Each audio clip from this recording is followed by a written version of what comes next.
So you know they measure me, that goes, you know they fit. Because I defined myself. I defined myself a long time ago through hard work, sweat, to achieve what I have done. People tell me not to talk about my UN career. Excuse me? When you go to apply for a job, they ask you for your experience. They ask you for your professionalism, your credentials. But not in Sierra Leone. It is only in our country that you see people going to the parliament to be appointed ministers, the highest level of jobs. The whole discussion is about fake credentials. Last week, what a shame. What a shame. What a shame. You know, when I was in school, they tried to destroy the value of education. Today, they've wrecked it completely. We spent 2 weeks now. They look fake qualification. The man said, no, that university in Canada, when they give the degree, then they mistake by the certificate. So they put MS instead of MSc. Ergo! Wow. Even the storyline is not good enough. You should be ashamed of yourselves. These are the values our children are learning now. That hard work doesn't matter. Education doesn't matter. Just lie no more. Let it let you no more. You can be minister. And when don't make you minister, you for damage anybody who want to be again. Some Monday, you don't get Okada. You make a minister. For the first thing, you get Toyota Land Cruiser. Now, V8 you know what's for one V8? One V8. Can you afford that V8, darling? At a time that the economy is wrecked, our economy is completely wrecked. The 5 major investment projects are all dead. The mining sector collapsed. We lost 1.4 billion in that economy due to Ebola, but also the collapse in commodity prices. Now we are paying the price of extravagance and bad governance. The mining sector is in trouble. Yes, commodity prices are low, but not only one grain. Liberia and Guinea said get minerals. How come the economy is not wrecked? Because we didn't do good sector governance. Yeah? Actia, the diamond mining company, in trouble too. Yeah? And EDAX, bioenergy, in trouble too. The 5 flagship investments over the last 12 years, all don't collapse. Sector governance. Now that I tell people, they say there is a limit to common sense. When you take semi-illiterate people and for government, you pay the price. Forget party. Forget party. People say, so tell the lady, man, they talk like say the UN still. Well, let me tell you something. I left the UN 7 months ago. There's not a single month where I am not called by an institution or a government to give advice. I'll give you an example. I was just in Cote d'Ivoire for a youth conference as keynote speaker. I came there from here, and I came here from there. Yeah? 2 days ago, 4 hours on Skype, doing what? As co-chair, newly appointed co-chair of a panel for the Chinese government. February, appointed senior advisor for Obama's Power Africa. My dear brothers and sisters, if not the UN no more, why don't left UN? They don't for call me. Today, I got a letter from Kofi Annan. Una want I go send to una by email. Dear Kandeh, we need you to come for the annual meetings of the African Development Bank as a notable person on energy policy. My dear brothers and sisters, not to bluff at the door. I just want to say to you, I don't need to run for president. I don't need it. I want to do it because I believe I can change that country. And I believe we should all change that country. We should. We should.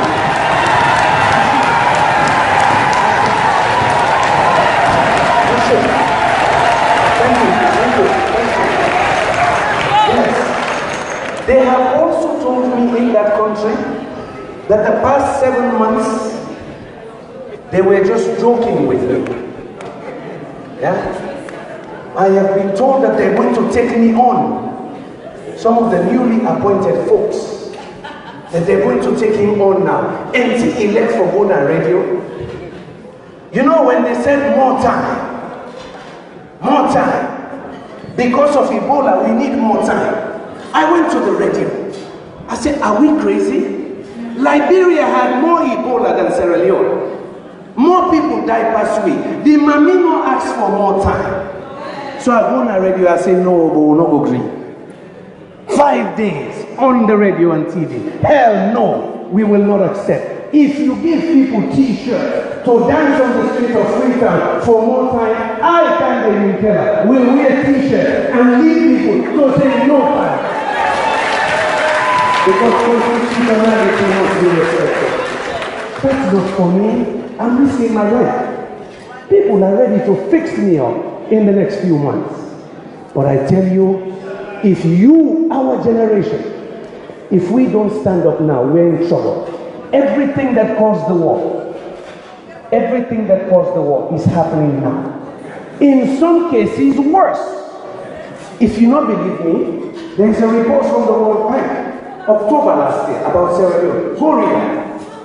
Go read it. You will see, they stated there, some of the pre-war conditions have emerged again. 20 years of that country will be determined by 3 things: the census, the constitutional review, and the elections in 2018. I have said to President Alex Koroma on radio, he knows I have said it on radio, so I say it here. His legacy in our country will be determined how he handles those 3. If he do the wrong census, the number they don't do, he messes up all our planning models. He will change our constituency boundaries, not for good, but for bad. So he has to do it right. You notice I say President Koroma, right?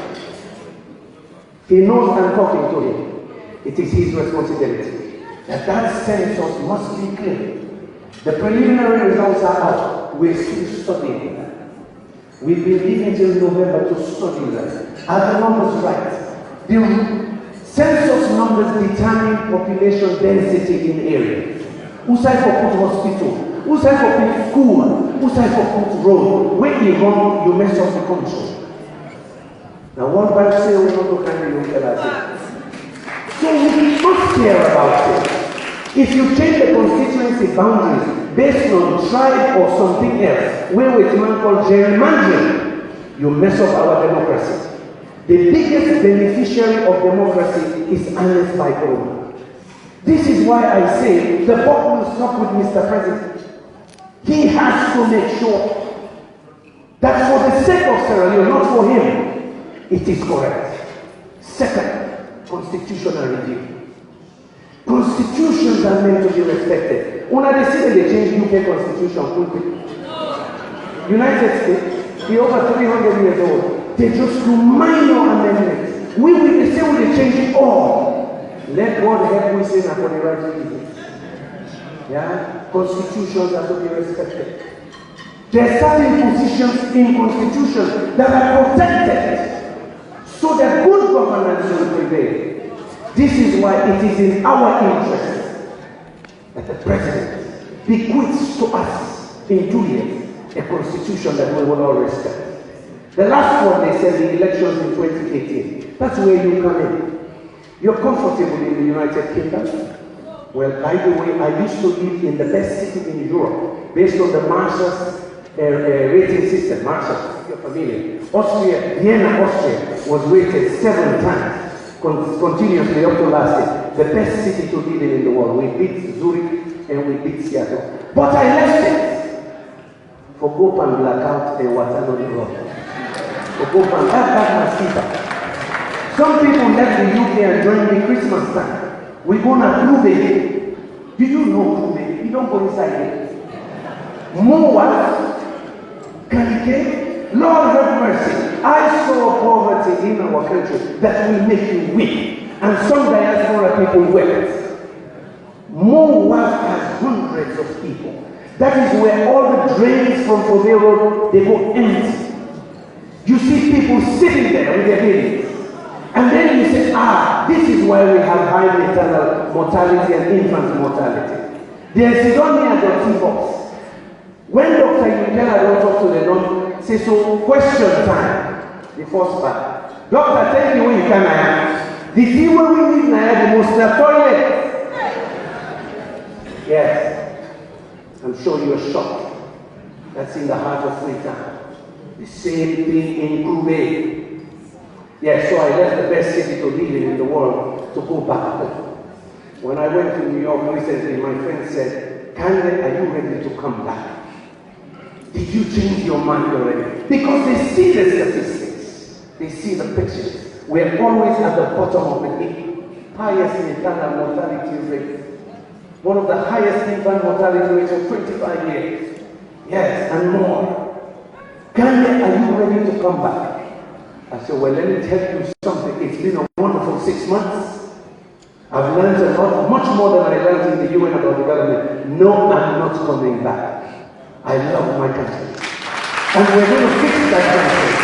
We will stop being the statistics of the most corrupt, the worst governed, the highest maternal mortality rate, to come back to our dignity and prestige, to say one of the most advanced. Because you know something? You give me that opportunity to introduce the core values of accountability again. Performance, professionalism. People don't care about professionalism. Now, they say we all are the same. The man will land go, we don't land go. They say we all are grassroots. Grassroots. Even me, and therefore make it grassroots. And no, I told them once, my dream is to lift you from the grass, make you into a tree, and be a fruit that you will be proud of. That your children will be 10 times better than what we are today. But people force us in that country to be grassroots. And they take everybody below. But they get money. Oh my God. I have had people brag to me. Doctor, I want to say, you know, to good boss you, but you see this country now, we get that now. Yeah. That man went in the warehouse back yesterday. I get that now. In fact, now some who said I don't think so. And doctor they gave for lending money for being young. But I'm sure I was in the 1% of Sierra Leoneans with the highest income in the world. Yes, I know. I know what I was paying in the United Nations. I know what my allowances were. I know for free. But no man. The man they give 4 months in salary, now $200 per month. Yes, buddy. So when you don't do your engineering time, the man will do say, you don't see me D8, no land goes attached. Officially, and yet the economy is in trouble. We are not even discussing it. You can't talk about it. Because we have to do sloganeering. Everything fine. Obey. So Kandeh, they force me for change now. For going already for say, obey. Hey, but I don't know for that year, for me. Even if I go and say, you know, I'm fake and fake. So the best thing, I will go already for some public policy. And I'll start very soon. I'm going back. I took a break for 2 months from the media, and they all ticked up with me. Say, things are happening now, you're not on the radio. I say, I have to back off a little bit. Last few comments I made. We formed an alliance. SLPP is in trouble. Steve is right. We have spent more time fighting each other than really defending democracy. Tambayo, the famous journalist in Sierra Leone, he did a program last month. He said, SLPP has killed democracy. You know why he said so? For democracy to work, you need a credible opposition. Even the government, you have that. You have the president. That is why I went on radio. When they said more time, I said, Mr. President, I want to help you.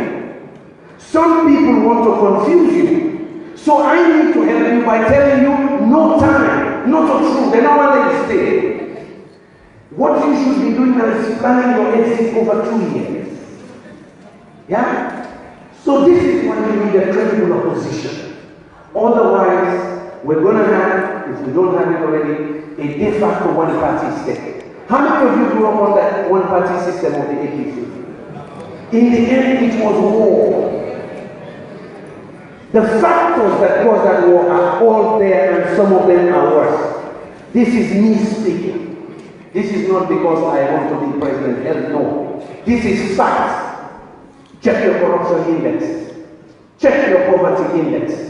Check the investments in your social sector. Check how much we are putting elsewhere where it is not needed right now. We'll be talking about government expenditure soon. All the donors are angry. Yeah? If you don't believe me, go read the donor report. So yes, you can sit comfortably in the United Kingdom. But if you don't take nobody will go holiday. Because things are bad. When things are that bad, people lose hope.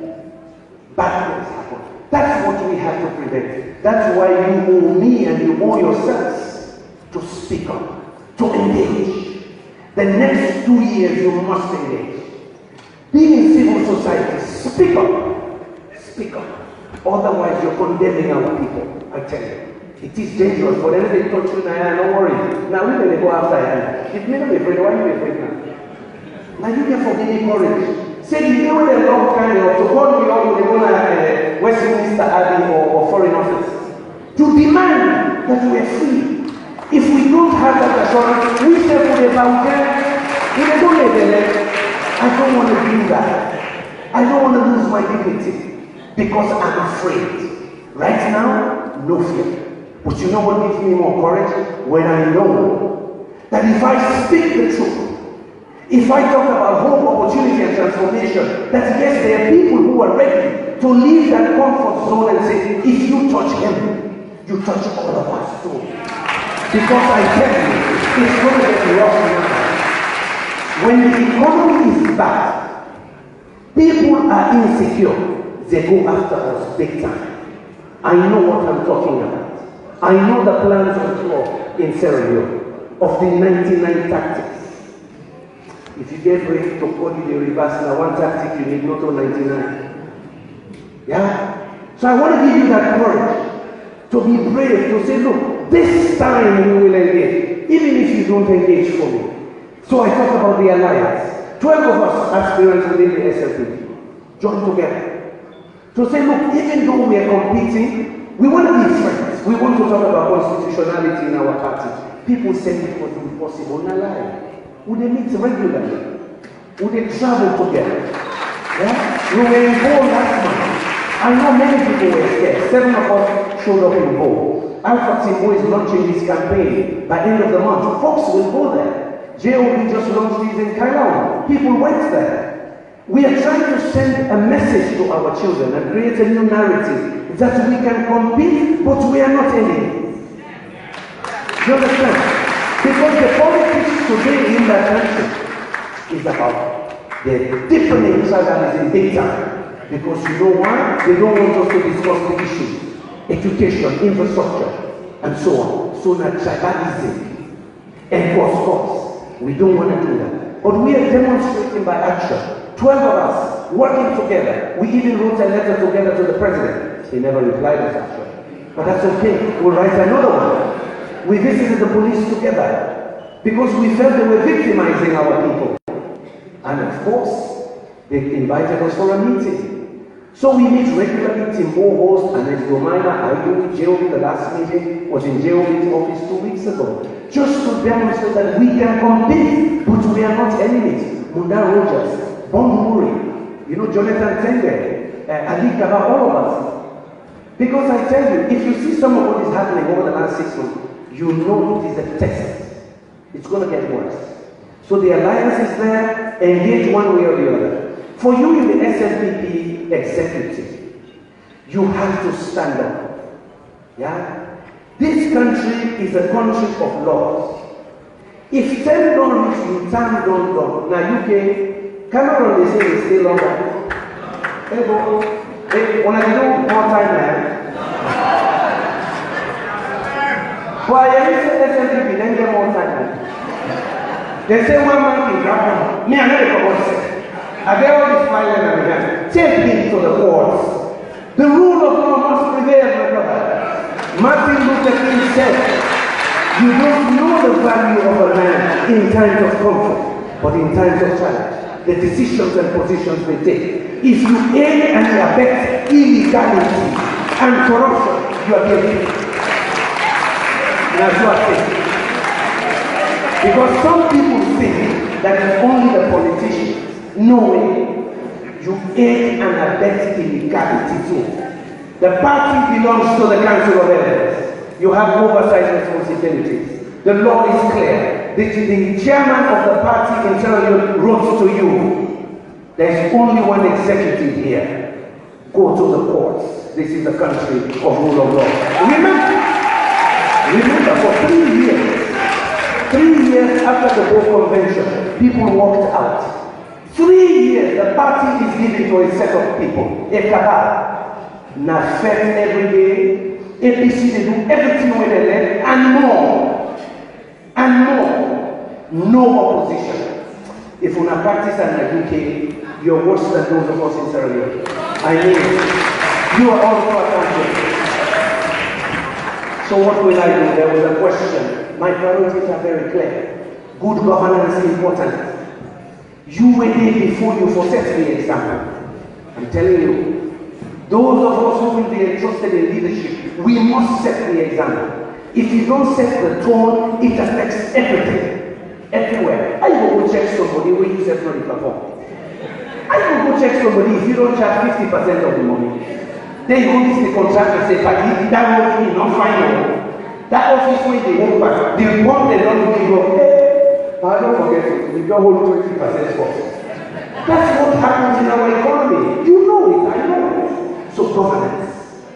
The right people in the right place. And they should perform. If they don't perform, you sack them. Saloma plenty. Educate them, Saloma and plenty. But no more take packing not attended. You can make a no more. Yeah? Because at the Barbadians, they don't put diaspora now. They go to get ready for we. Yeah? And say diaspora just say for speak grammar. But you don't say that. And that's true. Because some man is diaspora, but you don't get the moral courage to say, I am not qualified for this job. But why can't they? They speak in English. We people they not follow if they go see cases to God, they know that those things to talk. And if they go about academy and things of their trouble on that. Before I say go school, then look, they say, look, like the doctor. He knows that nothing. But we all different. Diaspora are different. So, governance, we must invest in social sectors, education, health, women, children, youth, heavy social sector investment. We must invest in private sector development. You heard me talk a lot about partnerships around the world. That's what I used to do. Building partnerships, investors, bankers, technology guys in energy. That's what I know how to do. And you can't develop without that. So strong private sector to create wealth and jobs for people. Agribusiness. Agribusiness, still 70% of our people are in the rural areas. But if you look at the projections, in another 20 years, almost 55-60% of our people will be living in cities. That's a trend you cannot reverse unless you promote local economic development. So agribusiness development, rural development will be key, but infrastructure and energy. You can't grow without jobs. I was just preaching that now in Côte d'Ivoire. So, you know some of my priorities. Health is big. Let me give you another one. I am in Sierra Leone, and suddenly we had one case of Ebola earlier this year. Somebody sit on already. They have, my minister now, by the way, he's been promoted. Now, the international community, they like away. No Ebola money. Now, they like. Now, because they have one money. Hello? Ebola been there, yes, now one case. But that was not the right question. Even me, somebody pulled me aside. He said, Kandeh, how come you're not asking the right question? I said, what are the right questions? We spent a lot of money building holding centers. Why did we take the one case from Angola and bring it into Freetown? Did we not learn anything? That we took people from the border area, brought them to KKY town and Kandeh. So Saloma, typical. Trouble don't know, they go back to the old practice. Take the one case, bring and Freetown. It's a second question. Was the individual brought to Freetown because the institutions are not working? So what happened to the money? You understand what I'm saying, guys? When there is disaster in this country, they put up a panel to check what went wrong. What did we learn? How do we prevent it? I told you here before, in Uganda 5 times, Ebola came. Then they block out the source because they land quick. The military, the health workers, boom, they stop it. Boom, about 7 10, then they stop it. Salon, we don't leave it back. And we know that what happened to all that money that went in to build those building centers in Kandeh, in Kandeh, and so on? Why you would take the man from and me not even telling for tests with centers in the decentralized system? These are the debates we should be having in our country. The next report I go back, you know, see the days I don't come on Nigeria, right? Guinea back. So I end there up talking about institutions. Institutions. We have to defend institutions. Every single one is being corrupted now. And institutions matter. Countries function because they have institutions. I always give this example. Belgium, 18 months without a government. The garbage was picked up on time, the schools functioned, the trains were running, things were okay. Why? Because of institutions. Legal institutions, the judiciary, very, very important. But also your constitution is part of those institutions. The sector institutions, whether it's health, agriculture, education, very important. Today, there's so common sense. It is part of business people that they do. You know, you sit there as a policy expert, you say, oh my God, what happened to public policy? They say, now book talk. Now book talk. The consultants they come to England, not to book England or America. But as they don't know, they go, we might go back to the old system. So I end up by talking about institution, and Obama always says that Africa does not need strong men. Africa needs strong institutions. They survive people. Yumkella is gold. But they left institutions, and it's Roma for left institutions. But if we also have value systems, values matter. Values matter. Hard work, professionalism, accountability. Those things are all hard work and reward for hard work. See, they're one will work hard or be professional, not then they laugh. The man will not chat, he was chat. Nine people in our community. So our culture also begins to encourage decadence and decay of society. But you have a challenge. This is about all of us. We must combine our efforts. I may or may not succeed, but you know what? I can say to myself, when the time was right, I made the ultimate sacrifice. I went home. It's up to you to decide who will govern me. Thank you very much.